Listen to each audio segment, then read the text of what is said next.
Rocky Rockstraw.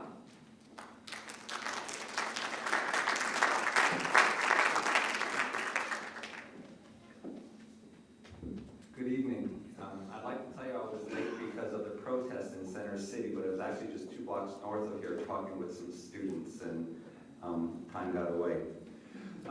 What I'd like to do to begin with, I have 2 comments before I will have the honor of introducing our guest speaker, Colonel Nanos. But could any veteran in the room, would you please stand and remain standing? Veteran? Active duty as well? Could I ask any spouse or child of a veteran or an active duty member, please stand in the room? And what I'd like to do is just thank you for your service to our country and to your service to your loved one to allow them to serve in this great nation of ours. So thank you.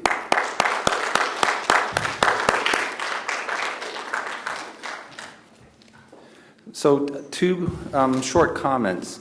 Veterans Day, which is a day that we use to celebrate and honor those that have served our country, living and past, as well as currently serving, was actually a celebration founded at the end of World War I. The formal hostilities ended on a piece of paper on the 11th month, on the 11th day, at the 11th hour. That's November 11th at 11 a.m. And that's what we celebrate currently is the sensation of World War I, but to honor our veterans. And that, I think, was just kind of unique on the way that started.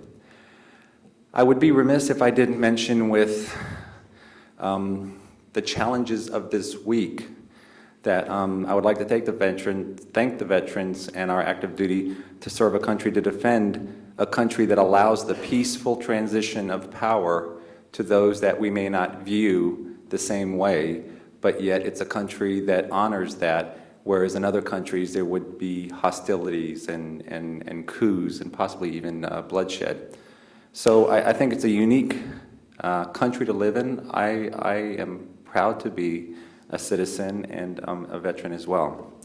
So let's get started. That was more than about 30 seconds, wasn't it? So I did a little research when Rebecca asked me to introduce, and I tried to cut it down to about 35 minutes. So allow me to introduce our MC for the evening, Colonel Craig Nanos, United States Army, retired. A little bit of a history about Colonel Nanos. 2012 to 2013, he did work with the Lutheran Cemetery at Gettysburg Historical Foundation, primarily working to renovate and present the history of the seminary during the Battle of Gettysburg history. I have the notes in front of me, and I'm not doing so well, am I? I can cut them all out. Actually, I find it very unique, and what a great service that you did to help maintain and to store the history of our country. Some of your work was to included the location of furniture from that period, reproduction of wardrobe, small props, and identifying items that related to each of the storylines that were presented. That I think is kind of unique to help us to understand our history. In 2010-2011, Colonel Nanos coordinated at the Constitution Center the U.S. Army Art Collection, and he was nominated as a guest curator and helped design highly regarded productions within the Constitution Center. Colonel Nanos was selected and joined the National Guard and Reserve, and then was called to active duty and developed and staged the National Museum of the United States Army from 1998 to 2003 as he served as a consultant in the National Museum project. A few other things I'd like to mention, 2004 to 2005, Deputy Director, and he served internationally known in the Leeds Museum Complex, transferred to the U.S. Army War College at Carlisle Barracks, and I believe that's here in Pennsylvania. Was assigned to the Army Heritage and the Education Center. Colonel Nanos is also CEO of the Sentry Post for the last 40 years, a firm that bridges historical, educational, entertainment, and business communities, provided historical, organizational, and educational expertise with historical events, museum exhibitions, and major film productions. And that's when I got interested with the major film.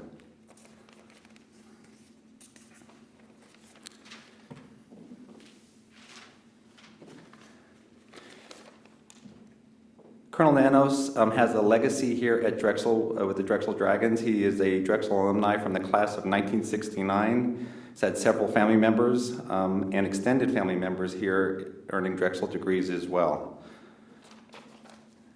I was going to name all the family members that have attended here, but I think I counted 14. Is that right? Doesn't matter. Let's get going. I just want to share that as a student while he was here, his son is currently here studying an MBA. He served in Phi Sigma Kappa fraternity, a member of the Company of Military Historians and American Society of Arms Collectors, and the first troop of Philadelphia City Council. I guess I will leave it there and just say welcome to Colonel Nanos, and thank you for leading our panel discussion this evening. Ladies and gentlemen, help me join Colonel Nanos.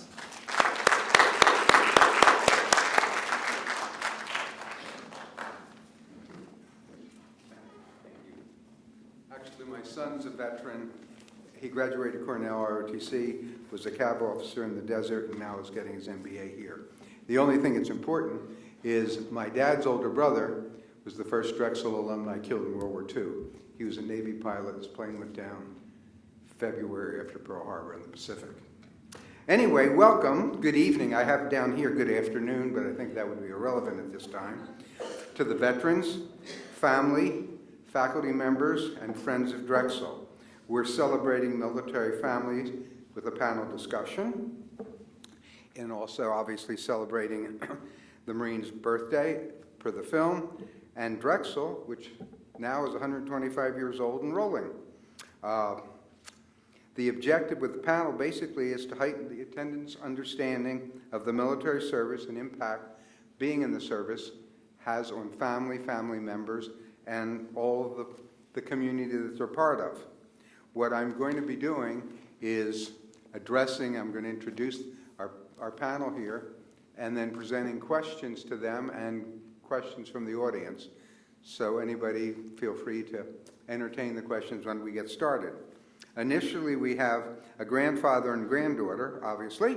Robert Naif was a graduate of Drexel in '66 with a bachelor's degree in civil engineering, was commissioned a lieutenant in the Corps of Engineers upon graduation, and during his time served in Vietnam as an engineer officer, and then continued some service until retirement. He then became employed in the engineering world with the Chester Water Authority in 1968, and became the executive manager and chief engineer in October '97, a position he held to retirement in August of 2007. He's a registered professional engineer in Pennsylvania, a member of the American Society of Civil Engineers, American Water Works, and other activities. And he's fortunate because besides having 3 daughters, that's why he's got such short hair and gray hair, having 3 daughters. I have 1 and it gave me gray hair. And 7 grandchildren. And his granddaughter, Leah Coleman, has entered Drexel this fall and is with him. Next to him, we have Master Sergeant Andrew Walton and his wife Yolanda. Master Sergeant Walton is serving now with Drexel's Army ROTC program as one of the senior military and science instructors. He's married and for 20 years to his young bride, and has served the Army. She has served the Army and their soldiers and family programs in the morale, welfare, and recreation program, and has had various leadership positions in the family programs that the Army creates for the active duty personnel, and was honored by the award of being a member of the Order of Molly Pitcher. I should note for the people in the area and for the community that the engineer headquarters over at the Armory, which is commingled with Drexel right now, contains the 103rd Engineer Battalion, which is Pennsylvania's oldest command, the old 1st Regiment, and they carry the battle honors of the 4th Continental Artillery, where Molly Pitcher served in. So there's an interesting correlation there. Master Sergeant Walton entered the Army in 1992 as a cannon, went to artillery school, and has continued in that field. Trained at Fort Sill, where artillery was at that time trained, and has been promoted and carried on through various programs and schoolings from Oklahoma to Korea to Kentucky to Hawaii, plus some less pleasant activities such as Afghanistan and Iraq. Has earned 3 Bronze Stars for Valor, Purple Heart, various other medals such as the Meritorious Service Medal with 2 oak leaf clusters, obviously campaigns for Afghanistan and Iraq and other activities and awards. And now he's using his skills, experiences to help young people who are in the RTC program. Continuing down the line, we have twin sisters. They both told me they're the smarter one. And they, fortunately, Yvette and Bridget. Did I get it right? Very good. I wanted to make sure the names were correct. Yvette is a third-year law student here at Drexel. That both of the girls, twins, were raised with their older brother by their grandmother in Montgomery County, Pennsylvania, and all of the grandmother's daughters served in the Army, so they knew growing up that there would be a military tradition and part of their life. They didn't grow up as military brats. Their initial experience was in high school with the Naval Junior Reserve Officers Training Program, and that continued. Upon graduation, they and their brother all joined the Army in 2000 and continued in their activities and service. They both were employed in a program where they were in a buddy program so they could go through schooling and training together, and they still sit next to each other and talk to each other after all these years. Not like some siblings, obviously. And during their career, they became intelligence collectors, interrogators, and under this program, they learned obviously various languages, the Russian language school at Defense Agency in Monterey for one, and during their careers on active duty, traveled abroad in the training and with the skills that they had throughout the country. And I'm looking here to some of the places that they deployed to Lebanon, Africa, Iraq, Afghanistan, and eventually decided to leave the military and pursue civilian activities. Bridget becoming an intelligence analyst and moving to Washington, and Yvette staying to her original specialty, teaching, until they both decided to continue into their educations. Next down the line, we have Michael and Wakana Spina. Michael is in his last year at Drexel, and he's in a dual degree program, both finance and mathematics. Prior to returning to school, Michael served 9 years in the Marine Corps, working as a Korean linguist and signal analyst. He's married to his bride, and they're proud daughters of a little girl who I don't think is with him or she'd be acting up by now. His cooperative education experiences include Deutsche Bank, Drexel University's investment office, and Chubb. He is the recipient of the United States Marine Corps' Navy Marine Corps Achievement Medal, National Security Agency's Joint Service Medal, and awards from Drexel as well. He is involved in a multitude of activities here and in the business community, and obviously he's enjoying tutoring students and assisting veterans in the community. He's also the president of Drexel's Veteran Association. So with that, there are guests and people at the podium. We're going to start with some discussions, and again, I'm hopeful that individuals in the audience can address some of the questions as well. We're going to start with a question that is basically broad stroke, but we want to hear the unique perspectives as it relates to being attached to someone in the service. I throw it out to all of you what it's like to be a family member with a loved one in the military. And servicemen and women, your family members, I'm sure, have enormous pride in what you do, but it's also very difficult. It's a strain on life. So is there anyone that would like to start with the involvement of having someone in the family being on active duty in the service? Is there any question from anybody here? I think why don't we start with Yolanda? What was it like having a full-time husband traveling around and giving you these responsibilities? Yeah, surely. Basically, what we're talking about is the perspectives of being attached to somebody on active duty in the service. The responsibilities that are put on your lap, they deploy, go away. You have a lot on your shoulders. Yeah, so it's very hard for me. We now have 4 boys, but when he started deploying, I think we had 2. But before he started deploying, he was going to the field. Deployment hadn't even started yet. This was like in '95, I think.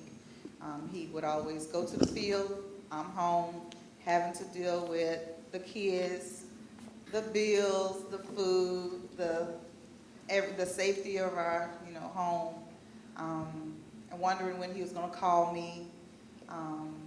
It was just hard. I feel like the mom and the dad at the same time. So I had to find a family readiness so that we can each discuss and give me strength from, pull my strength from them until he finally would come home. Do anybody have a question? Yes. Yes, Major. So, Master Sergeant Walden, during that time in 1995 when you were young, right? What was your rank then? I was a specialist. You were a specialist. So having come home from hard work or out of the field and being faced with the challenges of the family responsibility that Yolanda had just described, where in the Army were you given the support as a soldier? For instance, your sergeants who were taking care of you and trying to make sure that your family was straight so that you are focused on the mission. The great thing about the Army is that we have programs set up that would take care of you and your family, the family readiness group, and the NCOs would tell you that, hey, focus on what's going on in the field, and this program is there to help take care of your wife. So we would try to focus on what was going on where we were at and trusting in the system that the programs that the Army had in place was going to help take care of your families. If they needed any issues, someone was there to take care of them in case you wasn't there. Right, so the Army as an organization, I think after almost 20 years of service, I think is not like any other organization in the world where the people, the most important asset in the Army are obviously the soldiers. So we do the best that we can to take care of the soldiers and their families. And through that, I ask Yolanda, is that why he's now over 20 years of service is because of the structure that we have in the Army as an organization to take care of soldiers and families? Part of it. I'll just being honest, not 100%. Much prayer. Yeah. Brother, I'm just going to say it, much prayer. There were organizations that were out there to help that I could go to when he wasn't available. Did help us out, but a lot of prayer, a lot of tears. And a lot of resiliency on your part. Yes, And 4 kids? 4 kids. Is that enough? I think we have enough. Yolanda, my sister and sister-in-law, when they've had their husbands deployed, the hardest part for them has been kind of that transition back of power to the dads when they come home. How did that work for you and your family? Okay, so I have, oh, this was not on now? I have, we have an older son. He's now 27. Each time that he would deploy, my oldest son, I believe he might have been 18, I think 18, he would kind of take that father role. So, like the youngest would ask me a question, like, can I do whatever? And he would step in and answer my question, for me. Whatever I needed, he would do. If I was sick, he would cook, he would take care of the kids, give me a break. Well, when Dad came home, he was still being father. So I had to say, Terrell, your dad's home now. You can take your role back. You know, it was very hard for me to try and tell him, hey, Dad's here. He got it. He still wanted to do it. He still do it today, too, though.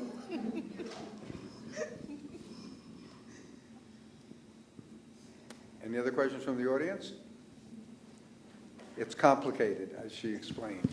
You have a lot on your shoulders, and it's difficult. And in the last 10 or 15 years, the up-tempo of deployments had people coming and going all the time. And what is of concern of people that are not wearing the uniform, as I can speak now, obviously, is the size and scope of our armed forces. That we have less than 1% of the populace having any understanding of it, and we've downsized the Army, the Navy, the Marine Corps, and the Air Force to levels that are pre-1940. And the world really isn't warm and fuzzy. It may be warm, but that's called fire. I think we'll start with another little question here. I want to call the twins and ask them how they came to the decision to enlist and how it impacted their individual paths and ability to achieve the goals that they want. Either one can start. So, just like Yolanda, we will be 100% honest.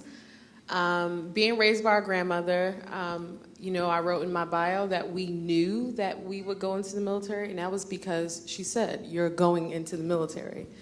So, you could say we didn't really have a choice. My grandmother is old school, and it was a do as I say. And we were very obedient kids. We weren't bad. So we enlisted a few days after our 17th birthday. Like, she made sure we were at the MEP station. So while we were there, we weren't the happiest. Bridget and I are interested in the same things, and we decided to, actually, we wanted to be counterintelligence agents. And because we were only 17, they were telling us that we were too young to do it. And at that point, we were done. We didn't want to do it. So we ended up choosing human intelligence collectors, also known as interrogators. And we learned that we had to learn a language.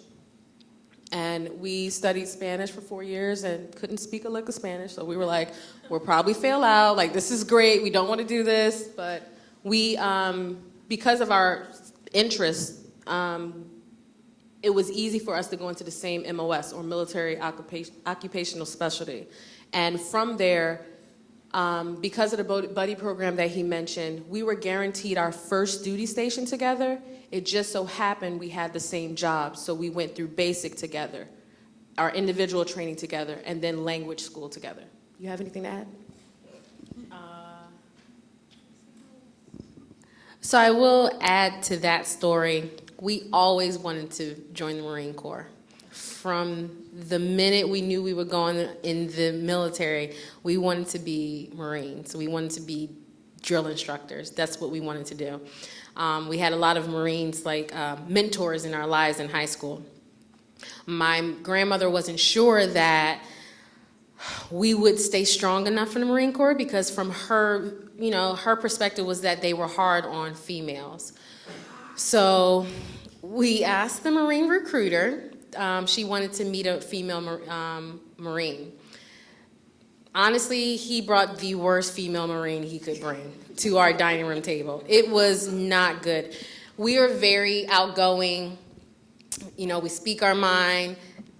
This Marine they brought, she was very, very quiet, very reserved, and that didn't go too well. My grandma was polite, but she at least signed us over so we could go to MEPS and get our physicals done. So we thought, this is perfect.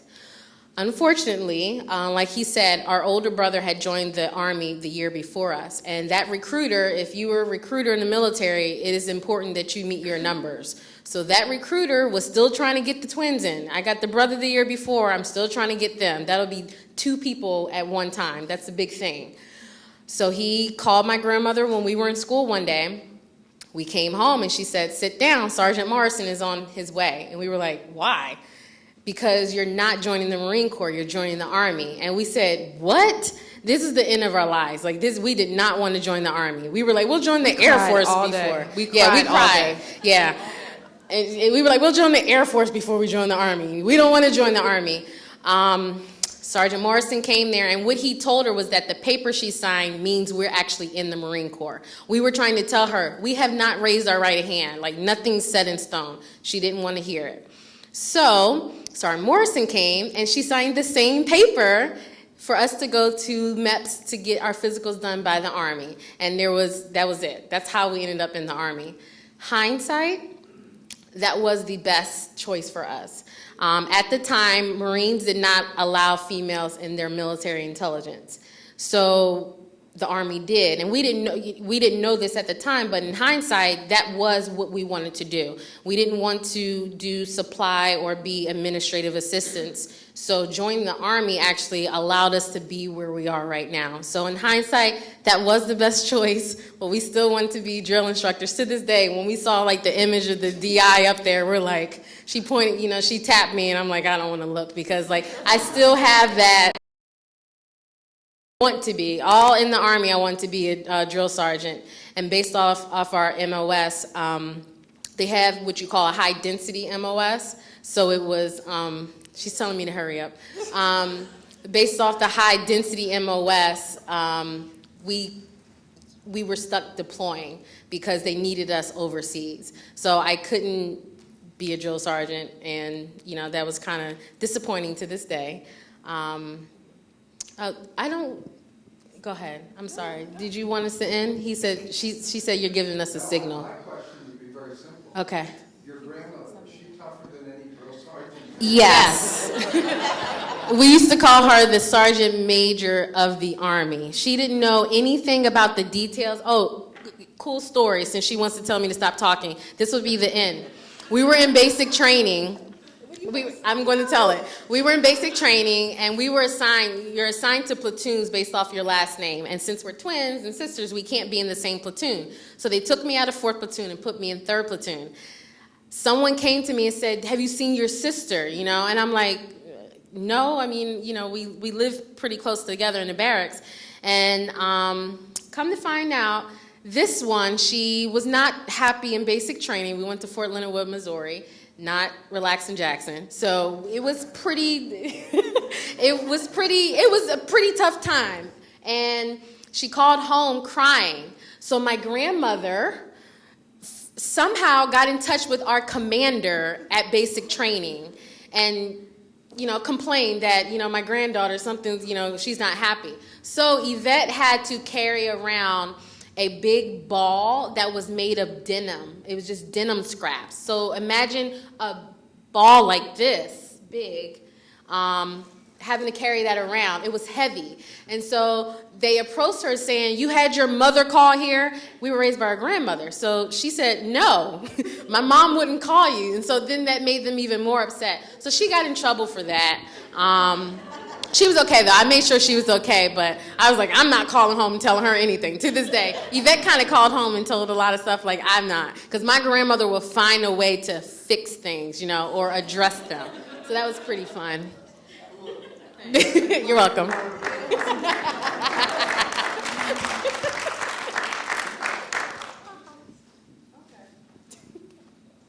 This one.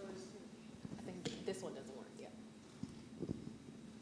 I want to now turn to Leah, who is a freshman here at Drexel, and have her present her thoughts and pride in having a family with military service and how it's shared across generations and any involvement that she'd like to express about that. I'm sure her grandfather is proud of her, and she obviously is proud of her grandfather. So, first I'd like to say that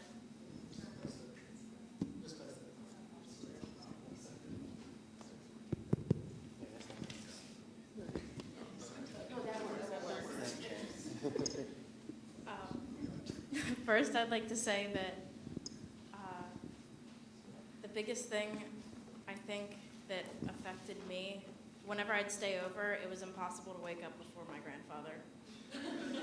I'm talking 5 in the morning. Like, I was big on sleeping in, and half the day would have already passed by the time I woke up for him. So I first chose Drexel because as soon as I visited, I knew I wanted to go to an urban campus, and my grandfather only said good things about Drexel. And the co-op program was just so amazing, and he was always smiling whenever he'd talk about it. And I just wanted to make him proud, and I would have been the fourth dragon, so it runs in the family. I guess dragon blood runs in the family.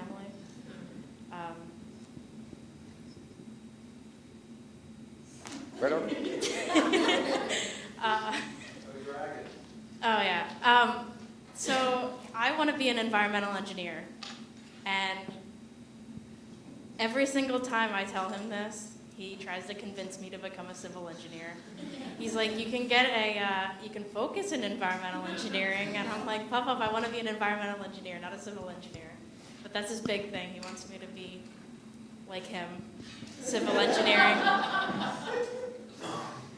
So it's great that you want to be like him. The only question I have for you then is, when are you going to visit us at the ROTC and sign up? Well, I went to the Armory to vote the other day. Not far enough to go upstairs. I am kidding, by the way. I don't think I'm strong enough to go to the ROTC. Talk to these two twins here. So Leah, I have a question. It's been exciting for many of us to watch you unpack some of your grandfather's experiences in the military. And maybe you could talk about maybe one or two moments where you were like, wow, this is a side of him that I just didn't know about, and what that sort of awakening might have been like for you. Well, coming to these events has really opened my eyes to how proud he is to be part of the military. Like when he was standing up when the veterans were called to recognize them, just that beaming smile of pride.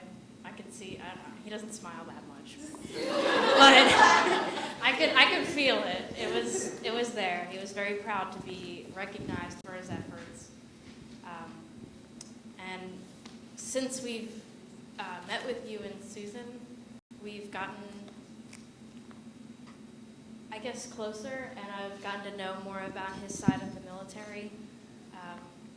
We talked a lot about just experiencing the reserve, I think it was, and working there and volunteering. And I think he is the reason that my mom is such a big STEM advocate, because engineering is such a big part of her life. And just if you go to their house, there's so many things that show, wow, there's an engineer that lives here. Like my aunt, she ran through the screen door when she was little, so he put up a big piece of wood so that she wouldn't do it again. It's just stuff like that, like things that you didn't know needed to be fixed are somehow fixed. Like he comes to our house and he puts shelves up. Like I'll walk in and there's some new thing in my house and I'm like, oh, Papa came here.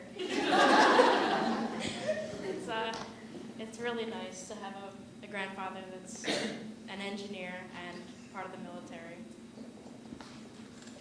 Do you have anything to say? From a granddad's perspective and a dad's perspective, my wife Rosemary and I, we've been married 53 years. And we were married 53 years in September. We had 3 daughters. Our first daughter was born in 1964 while I was still at Drexel, and I graduated in 66. And I went into the military, and you had to look at the context at the time in the mid-60s with the Vietnam War and all the social upheaval that was going on at that time. And the decision that I made was that pretty much everybody was getting drafted unless you had some sort of a deferment. So I made a decision, because Drexel had mandatory ROTC, for the first 2 years, you could elect to stay in the ROTC and go what was called advanced ROTC. and get a commission upon your graduation, which is what I did. But I knew that was going to be tough on Roe, but I just felt that that was the best option for me. So I graduated, went into the service. I had to go to a school in Fort Belvoir, Virginia, where Roe couldn't come with me. So Roe and our first daughter, Jean, were at home. She was alone for 3 months, 4 months actually, while I was in that first school. And then we were together, and we went down to Fort Benning, Georgia. We drove a car. We bought a car, and our first car that we bought, new car, and we drove to Fort Benning, Georgia with Roe, myself, our daughter Jean, and a little dachshund dog. And the military life, getting back to the family concept again, there was no big support network for military people in the mid-60s, but the military themselves were the support network, all the people around you, because everybody was in the same boat. We in Fort Benning, and everybody at Fort Benning was going over to Vietnam as a replacement, either with the unit or as an individual, which I did. I was lucky to go to Vietnam, come home, but right before, and Roe was pregnant while we were at Fort Benning, Georgia, and my second daughter was born in Fort Benning, Georgia, at the Martin Army Hospital, I believe it was. And she was born on May 13th, and I went to Vietnam on July 1st, or I left for Vietnam on July 1st. So she was only 6 weeks old or so when I went to Vietnam, and she was 1 year and 6 weeks when I got back. She didn't know me. And then 12 years later, my third daughter was born.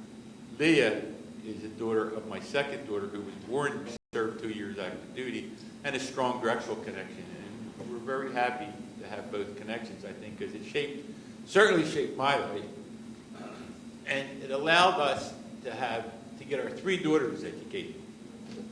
And now the next generation's coming up, and Leah is the second grandchild in college, and hopefully next year we'll have our third grandchild in college. Our first grandchild is at your sinus, and we're not sure where the third one's going yet. She's still putting in applications, and I think she has her eyes set on St. Joe's, if all works out. Tried to get her to go to Drexel, but the one thing we did with our kids was we tried to raise them to be independent, and it's a double-sided deal, because it's great when they're independent, but it's also it's hard to live through sometimes when they're too independent. But if I had my druthers, I'm very happy that they're independent, and they are able to make decisions on it. It's like my mother, she'll be like, oh, again. So I have this theory, I've learned a theory in life that it's better to over-communicate than under-communicate. So I do sometimes I wear people out by saying things a little repetitive. But, it's better people know where you're coming from than for them to try to assume where you're coming from. That was always my theory. And I learned that. I learned that part in the military, to be explicit with your communication so you don't mess up. So sometimes I have this, I use that as a standard to try to over-communicate instead of under-communicate. Okay. But with 3 daughters, I don't know who did the communicating, really. My father-in-law had 4 daughters. The 4th was a surprise, but he kept saying, I'm going to have a son. And after 4 daughters, they said, that's it. That was sufficient. He wasn't going to try anymore. I think we'll try another question here. I'm going to approach Michael and his bride. Michael's an interesting story in that in today's generations, and there's been gaps in it. After World War II, you found untolds. The GI Bill first was created then. Untold individuals who went in the service, were in college. My father put 2 years in college and then left right after the Battle of the Bulge and went into the service. Michael is in the current generation of an individual who served in the military, is now involved in his civilian and academic career, and that encompasses a variety of experiences headaches, problems, and good points, as well as having a wife and a child. So I'd like you to discuss or present to the audience, in your own words, something about the transition from active duty life to civilian life and the complexities of it. So, hi everybody. So we figured out in 2012, about a year before I was getting out, that that the military was downsizing and they were not renewing a lot of our contracts. So, especially from my job, I was a Korean translator, and they were looking to sort of reduce the impact in Korea on the Marine Corps side. So there was no opportunity there. So getting out, I was looking for a few different opportunities, maybe in the DC area, doing intelligence analysis, but also, even though at the time there were a lot of job prospects, but you saw the wages severely start to go down for what they were willing to pay, because I wasn't the only one in my situation getting out. So I think that they hit pretty historic lows to become intel analysts for these consulting firms. And my wife and I sat down and we were looking at the wages, and we're saying to ourselves, we can't live in DC off of this wage. So really we kind of trying to decide what to do, having a daughter as well. And the GI Bill seemed like a very viable option to live off of. So I got out in March 2013, and I wasn't enrolled in Drexel until September. So I found myself living with my grandparents, standing in the welfare line, and trying to make ends meet. And I did that for about 6 months. It was very difficult. Obamacare had just also come out not too long ago. Before that, while getting out, so there was definitely a coverage gap in terms of health care. But at the same time, I had to have health care, but I didn't have taxes, so I wasn't able to really meet. I wasn't able to get tax credits back. These were all very difficult challenges at that time, and. Having come from a strong family who, just like in the Marine Corps, we stick together, really we were able to be resilient and work through those 6 months until I started here at Drexel. One good thing that came out of that is that I was able to really reflect in those 6 months on what I wanted to do, really set myself up for success, because the first time that I had gone to college, I was definitely not successful, which wound me up in the Marine Corps in the first place. So this time, I really wanted to have a plan. I had time to make that plan, and I had time to really learn about a lot of the ins on how the VA works, things of that nature. So when I came to Drexel, I was fortunate enough to just hit the ball rolling. And not only that, but meeting Rebecca, meeting Angie, they were my introduction to the veterans at Drexel University. I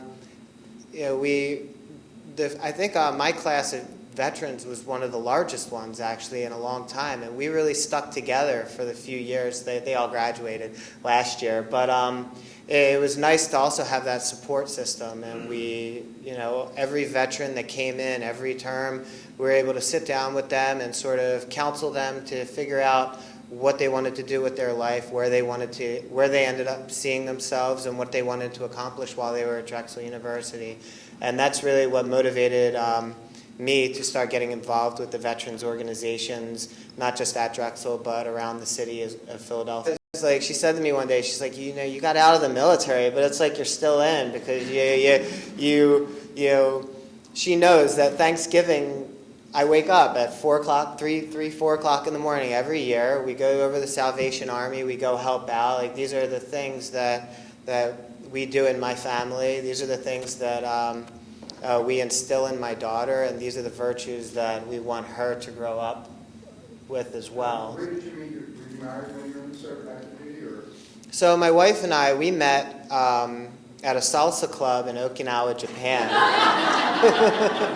And Because he's a Korean linguist, but his bride is Japanese, so. yeah.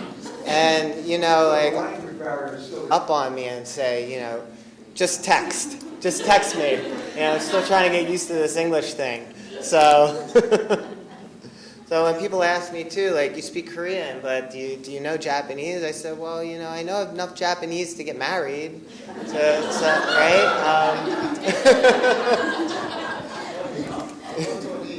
Yeah. So, but yeah, we met while I was in Okinawa, and even then she was resilient. She'd drive all the way up, halfway up the island to meet with me, because at the time I didn't have a vehicle. What Yeah, rank were you? I was a corporal. Yes. Yeah, they don't have anything to do with it. No, not yet. And you know, she'd ask me like, "What time you getting out of work?" I said probably about like 1700-ish. You know, that's what it says up on the board. And yeah, she'd call me. She'd be like, "Yeah, I'm here. Like, where are you?" I'd be like, "Well, yeah, just 10 more minutes, right?" At 10 more minutes, it's like that's like 2 hours in the middle. You know, you have to deal with this person, and then this this Lance Corporal has like family issues or something. You got to go deal with, and this is a daily occurrence. So I used to. She learned very quickly that a Michael Spina 5 o'clock means probably closer to 8, 9. You know, and but. Yeah, and still, sadly, still to this day, it's kind of that way as well. But but there's always, for a different reason, right? Every time, different. But you know, she hangs in there with me. She understands that. You want to make any comments? The entire story. Enough said. We had twins make comments, and not looking at each other.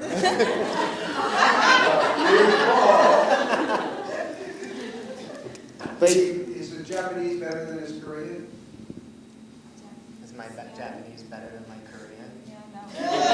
Korean's better than You know, so you don't use as a linguist, because he was really using his Italian from South Philadelphia. Exactly. Do we have any questions? I think we ought to hit the master sergeant and ask him a question, since he's the only one that hasn't been under the gun right now. He thought that's, I actually wanted to do you want to elaborate at all about? I just wanted to ask Michael a question about what it's like to be back in the classroom after several years of experience in the military with more traditional age students, and how you navigate that relationship. So that was really difficult, and it was something that I was a little worried about.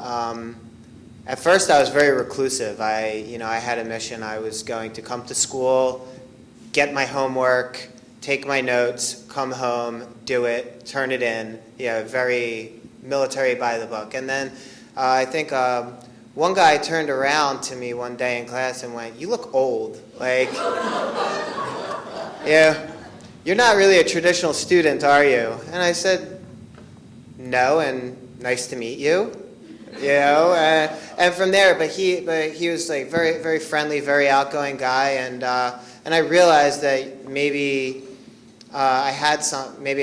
I could reach out to some of these students. And so I think that as a student, and being older and being more experienced, especially at a school like Drexel where they're very career oriented, that if I could portray that in the classroom and sort of show them how to be career-minded, right? Like make goals for themselves, accomplish those goals. The things that you do in the classroom, the disciplines that you can instill in the classroom can carry out into real life. So trying to sort of be that, sort of have that, like, instill some of that sage wisdom on some of the 18-year-olds in the class at the time, I think they sort of took to that. Yes. Can I? The second twins have a similar experience. Yes. So the transition for me was really, really, really, really hard.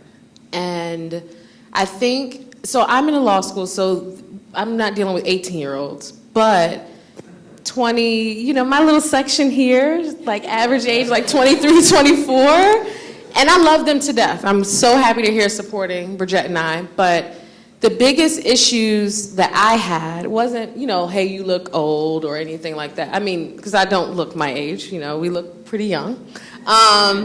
It was, you're too serious, or you're very aggressive, or I'm kind of scared to work with you. And that's hurtful, because I'm like, why? I'm like the best team player ever. Like, you'll never, have to worry about me doing my work or not doing my work. So I had a rough transition because we joined at 17, so I never had the college experience. So I didn't want to be the recluse when I decided to become a full-time student. I said, I'm doing everything. I joined like 7 organizations during my first year of law school, way too much. I tried to join in on everything because I wanted to, it was my first time to choose a school, visit school, say, yes, this is where I want to be. And I didn't take the time to take a step back and realize that, hey, you're 30, 31 years old around, students who have not had as much life experience as you have. Now, I had to meet them halfway. So the people that are here supporting me met me halfway, and I met them where they are because I had to learn what my role was. My social network is not the same. It's, it's hard for me to find somebody around now for the past 2 years that's, that gets it, that I don't have to talk about certain things, but they do keep me young. They do come to me for advice, and I feel good about that, but at the end of the day, we all can hang out, and it's not an issue. But the academic environment, it still is hard, and I'm in my 3rd year of law school. Working with teams and having to know when to stand back and not say anything and let them work it out. Because I'm like getting impatient. I'm like, no, guys, I'm gonna tell you how to do it. Like, this is how you do it. I promise I know what I'm doing. So I'm getting there. I just need law school to be over so I can get back in the workforce and be an adult. A quick story, at a law firm I was there with 2 22-year-olds. And by the time I made a rotation into a department in which they'd already worked, I sat in a deposition, and as an interrogator, I had a lot of questions, but I couldn't question this individual. So I stepped out and I handed the attorney, the partner, a list, and I said, I think you should go back and ask these. And he's like, oh, I'll see. And he walked away, and I was like, oh no, they're gonna fire me, this is terrible. And he went to another associate and said, hey, Yvette's kind of different than the other kids. And she looks at him, he's like, because she's an adult, give her work, like, do this.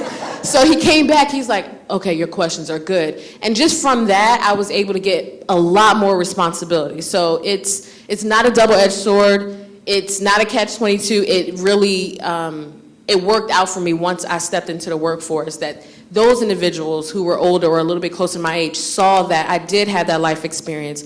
May not have all the legal experience, but I can get it done, and my intuition is there. My, work experience in the past just helped me do some things that the 22-year-olds couldn't do. So it all worked out. Any questions from the audience? I think we need to ask the Master Sergeant, because you're the only one who hasn't said that. His boss is out there too. Your wife talked about the unique and difficulties of being the bride of an active duty soldier, deployments, raising kids, and everything like that. My thought is, if you want to elaborate or have any thoughts as to, as an individual, and then were you married when you went to service? No. How did it basically work out for you as far as how it shaped you that then have the responsibilities of both being in the military and moving up the ladder, taking the school and taking the responsibilities that every stripe you got, and also working in tandem as a pair to work together and create a positive family and a positive career path for the group. Okay, funny is that our marriage I lied when we first got married. Because, and it wasn't a lie because I wanted to lie, it was a lie because I was really ignorant. My first duty station was Baumholder, Germany. And unbeknownst to me, the unit was deactivating. Or they were switching from one particular howitzer system to the next howitzer system. I work in field artillery. We work on what would be a tank that shoots real far. That's basically the easiest way of saying it. So I didn't know where we would transition from one to the next. And when you do that, you don't go to the field a lot. So I would go in my room, play video games every day, and I thought that's what the Army was going to be about. So when she asked me how it's going to be when you get married, I said, I'll be home all the time. I'll never be in the field. Oh, yeah, you'll love it. The Army's great. And then we went to Fort Sill, Oklahoma. Oh, yeah, and somebody lied to me and said, I said, you'll be having to get a job, stay at home, and do all kind of stuff. You'll be fine. So that was a big lie. And I got to Fort Sill, and I started going to the field like crazy. Now, you would think I would know because field artillery, field is in the name of my job. You would think that I would have paid attention to that. It didn't say home, it said field artillery. But once we actually got past those first couple of years, and then we kind of got settled in, and we decided to stay in the military, and I really got serious because I probably played too much my first couple of years in the military, and should have been farther than where I am right now. But because, being immature, being a young, immature man, 18 years old, joined the Army straight out of high school, just out of control. We were married, and young guy thought on a Saturday I could say, hey, baby, I love you, I'll be back, I'm going to the gym.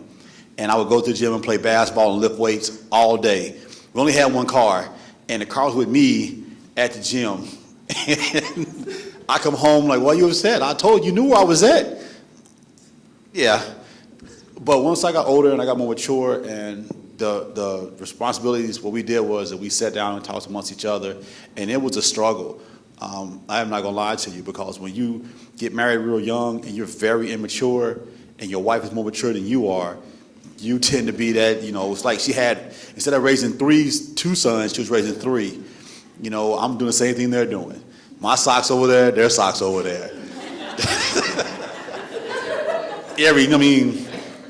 I'm not putting dishes up, then I'm putting dishes up. So it was like she was raising three kids.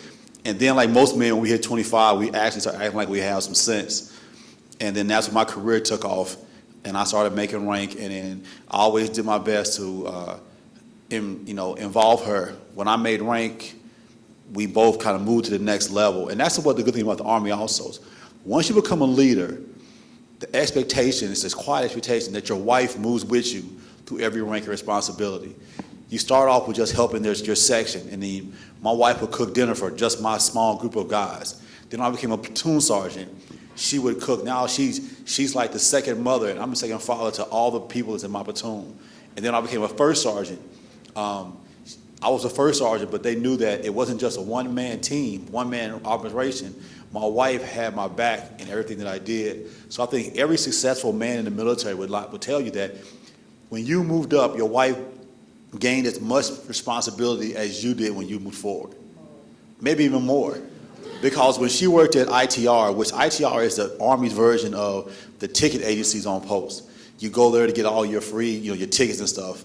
My wife was able to get like free tickets from me, and I would give them to my soldiers so that they could go to Six Flags, take their family to Six Flags. And because she worked for NWR, we got free bouncy houses. So when my soldiers needed to, the soldier who didn't have any money, my wife would get free bouncy houses for these soldiers.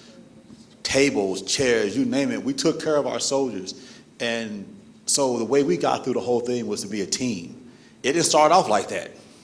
It started off with a wife raising kids and a husband who was immature and irresponsible and all that good stuff. And then it wound up being a team of two individuals who had a common goal of taking care of their family and then taking care of their extended family, which was the Army. And I think that's probably the best way that's the way we made it through, and with a whole lot of prayer. I just want to tell y'all the job that I was supposed to have been doing. I had a really good job, when we were dating. Then I had to leave that job, and I said, well, what am I going to be doing? I said a lot.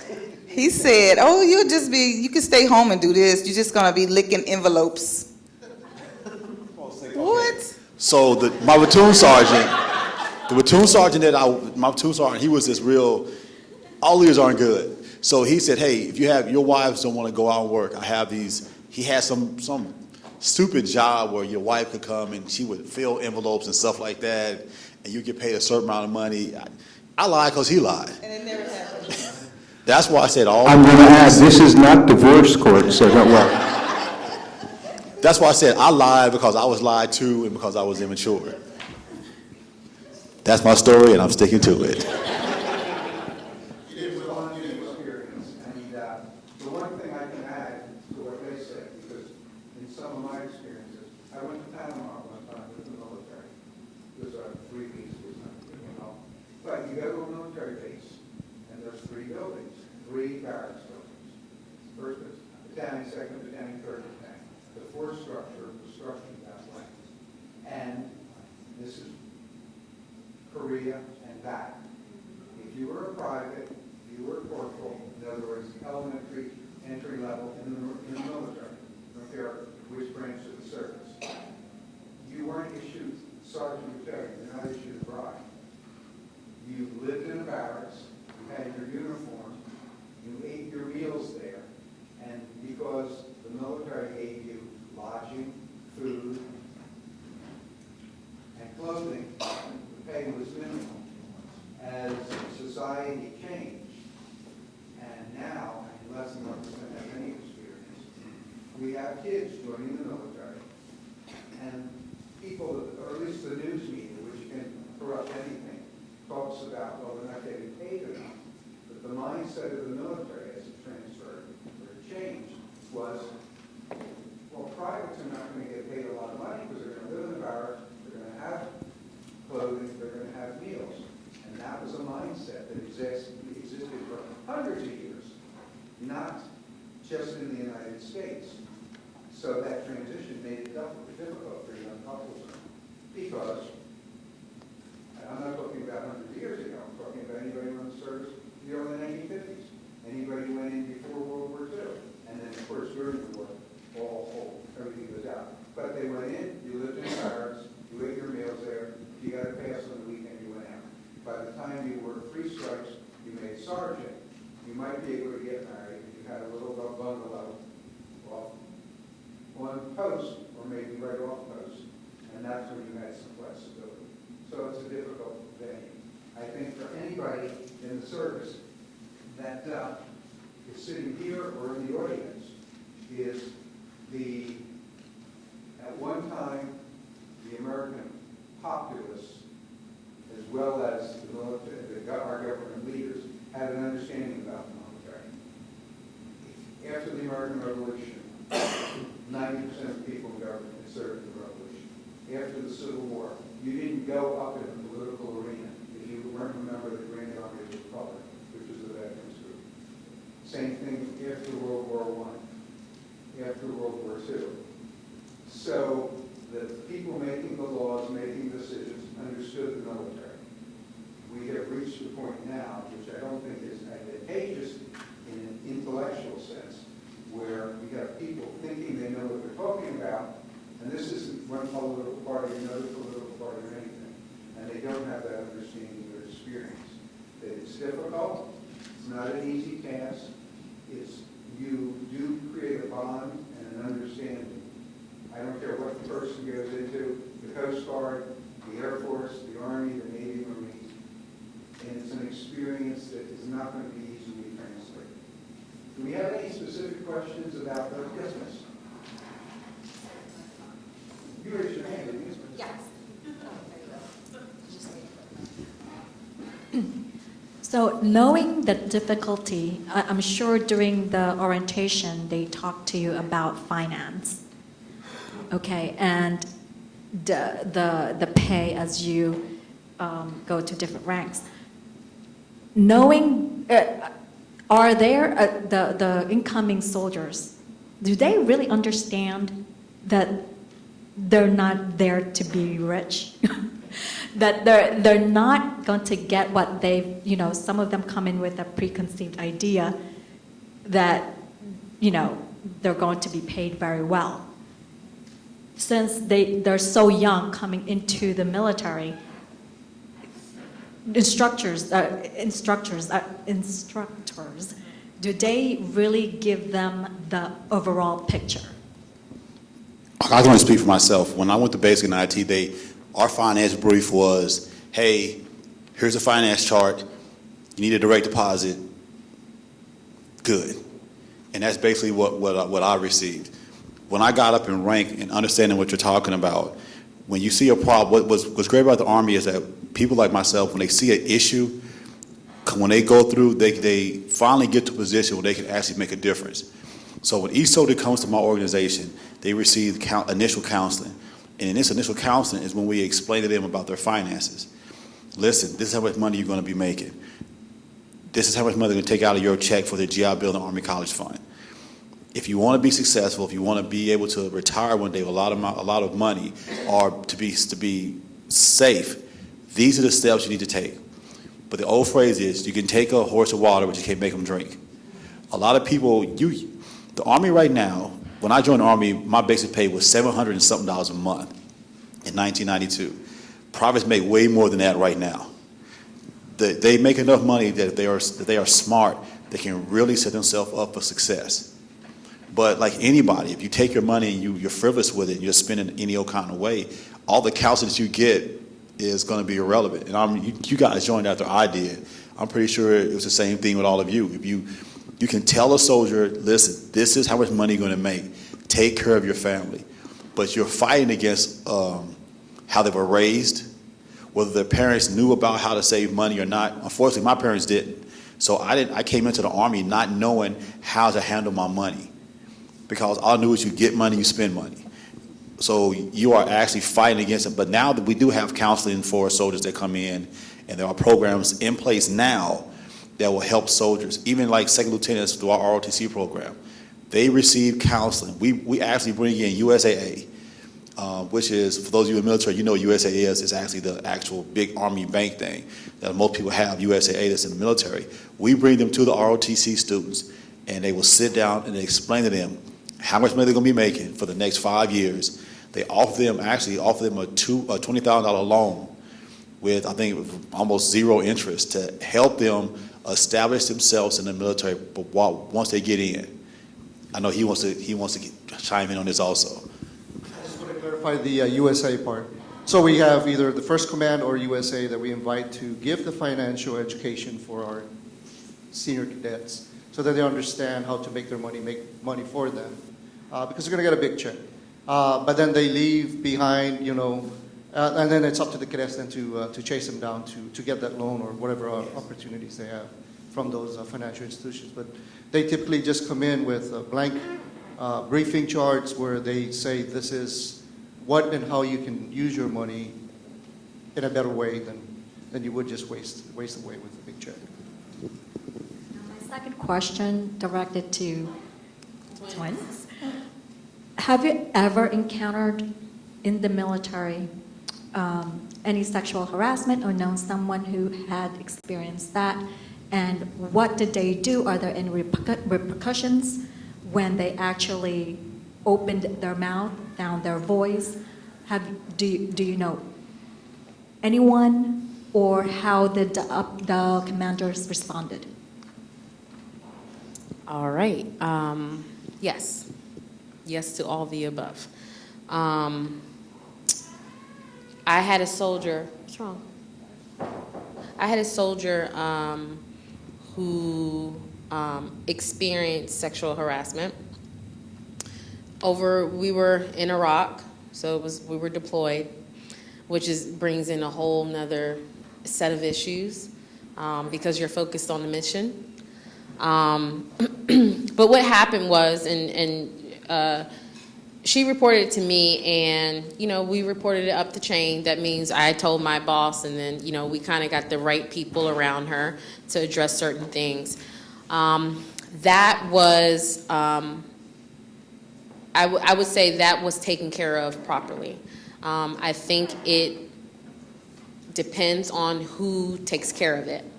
I've also been, privy to things that happened that weren't taken care of properly because maybe people didn't believe them, or they'd reported something before that maybe wasn't true. I think throughout the military, you're going to have people that know how to handle things and that people that don't, and not because that they're doing that on purpose, but because they just don't have that type of education. I found myself deployed a lot with being the only female. Have I, in hindsight, experienced sexual harassment? Absolutely. I myself have never reported it.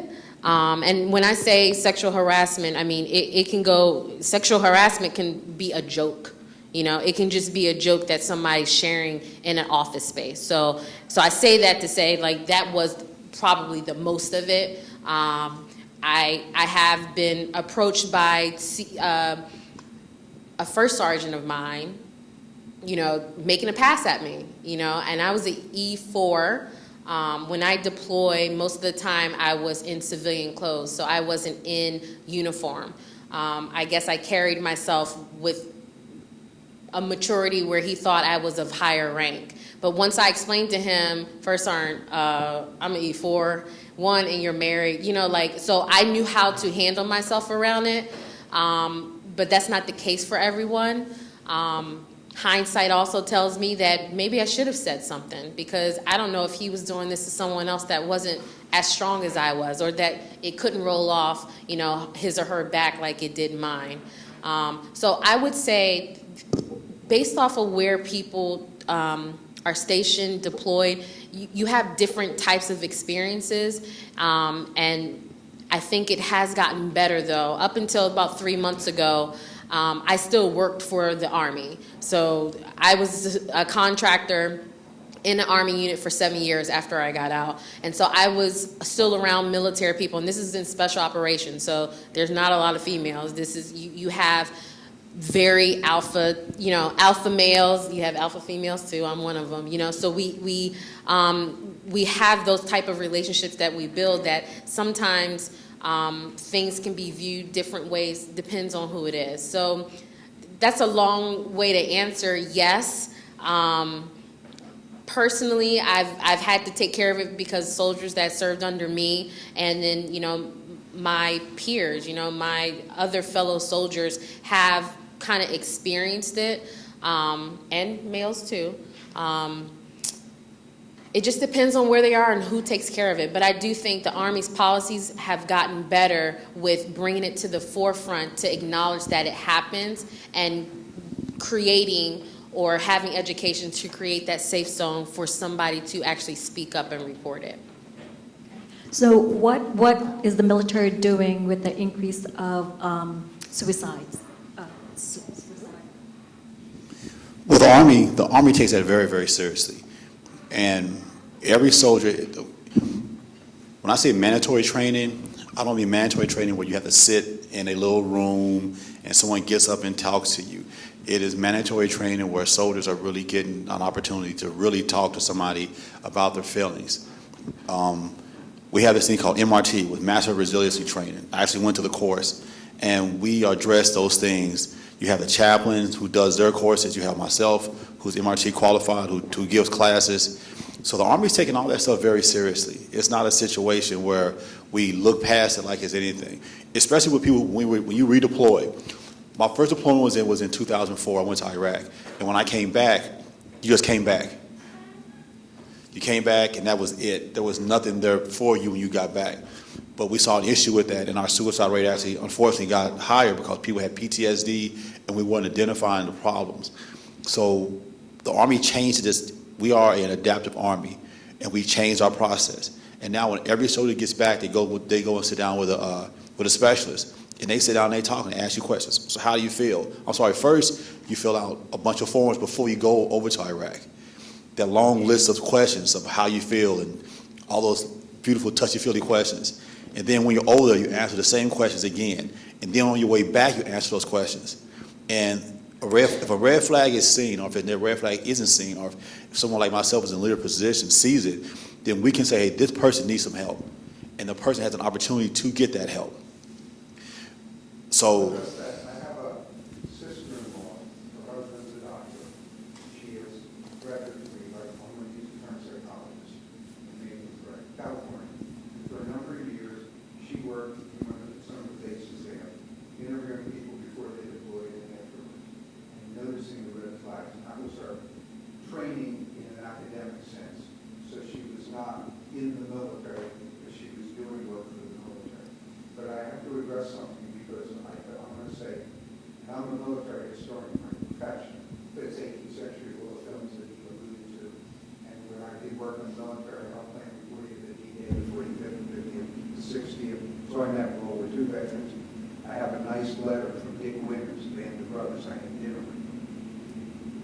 we talk now, and you're absolutely correct, because the news media talks about suicide in everything. Is it more prevalent now? I can't answer that, and I don't know if anybody can, because conclusion of the Civil War, 4 years or whatever, and a person survived the conflict. They lost a leg or whatever. There was nothing. The local community, we'll start with family, a community, a church, or whatever, was the only support mechanism. What I don't think we know is, one, what the level was of guys that just couldn't take it anymore in 1865, or in 1919, or in 1946. So I don't know. I think the military, Mr. Sergeant's talking about what the Army's doing, and I alluded to that with the sister-in-law. I think we don't know. The other thing I think is difficult in our society is if one really studies different historic time periods, life was not easy. I'm not saying life is easy now, but it was difficult. And a person today, because they look at video games or they expect this or that, may have more emotional issues because the guy in 1865 that came home and lost an arm or a leg, it was just as tough before. And he was going back to a dirt farm, and there was no expectations. So I do know from the time that I spent in various programs and things that there is a conscientious effort on it. And the news media, and they're trying to do their job, well, talking suicidal rates. But I think we, as a entity trying to figure it out, don't have real graph charts. We don't know what it has been like before and after. The one factor is with the small size of our military and extensive deployments, that it has its own factor. World War II, you went in and you were going to fight till the end. There was no expectations. That's it. You're you landed on D-Day, Omaha Beach, 3,000 guys got whacked that day on Omaha Beach. You survived it, you just continued until either you got a wound that sent you home or till the war ended. So coming home, coming to a family, going back and forth, has to be mentally and physically a complex situation. I'm trying to help you. Do we have any other questions? Any of the panel, or myself, or our hostess? Well, small group here. Thank you for coming. I think everybody here tried to express their thoughts and views and their experiences in life and how life is